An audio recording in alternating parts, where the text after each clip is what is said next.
Morning, church. Morning, believe.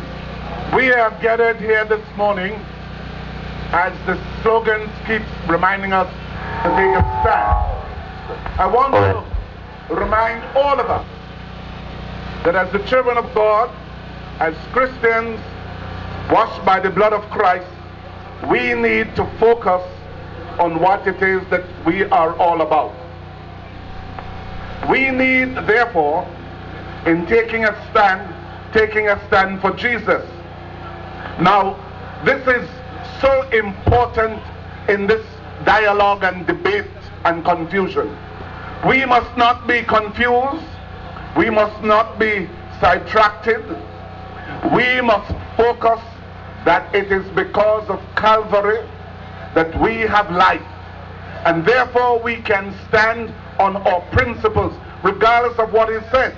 Now, we need to be mindful that many aspersions and bricks and blocks will be thrown at us, but if we keep focusing, and that is what our agenda must be.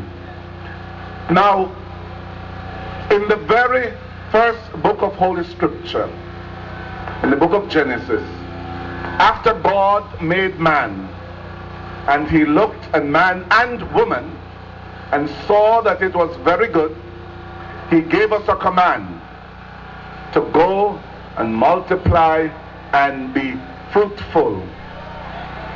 Now, a part of that agenda, as we saw the mayor's grandchild, and I am thinking about my own 8 children and 9 grandchildren that I see every day, I thought it means that if the other agenda is affirmed, we're not going to see that. You will not be able to say, your sons will not be able to bring home their grandchildren to you. And you mothers know how, regardless of what you think of the boy, when they bring the grand picnic, good God, you want to death. So you and I need to be focused. Now, my brothers and sisters, this is a serious matter for us as Christians. This is a serious matter for us as a nation. Just yesterday, I was reading about Europe, whereby this is law, and they are now in decline as to their population. Also,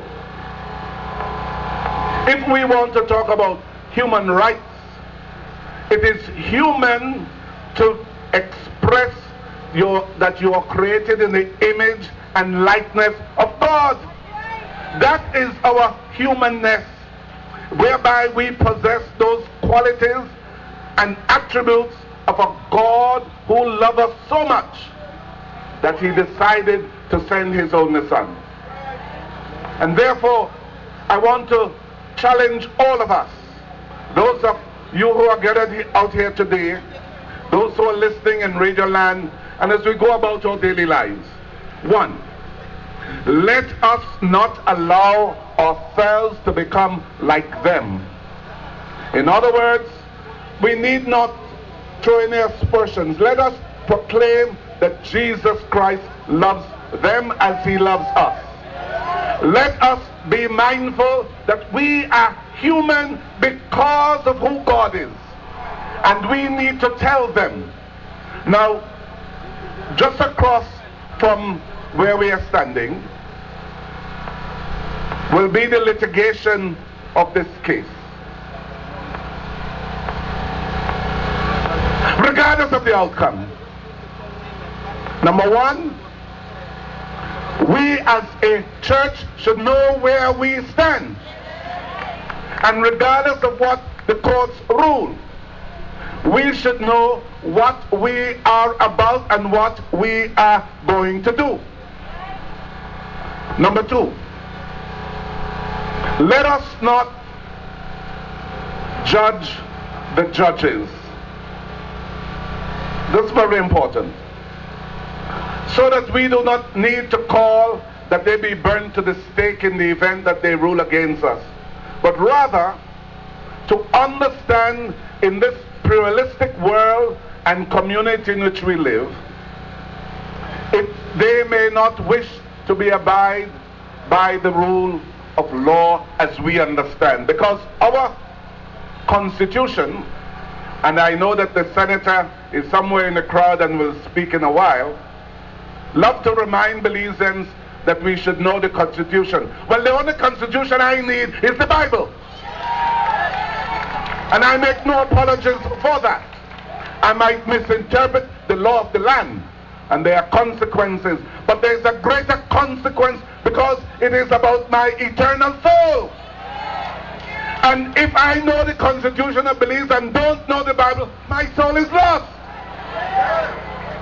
And so while it is important as citizens of a land to know your Constitution, as Christians we have a higher calling.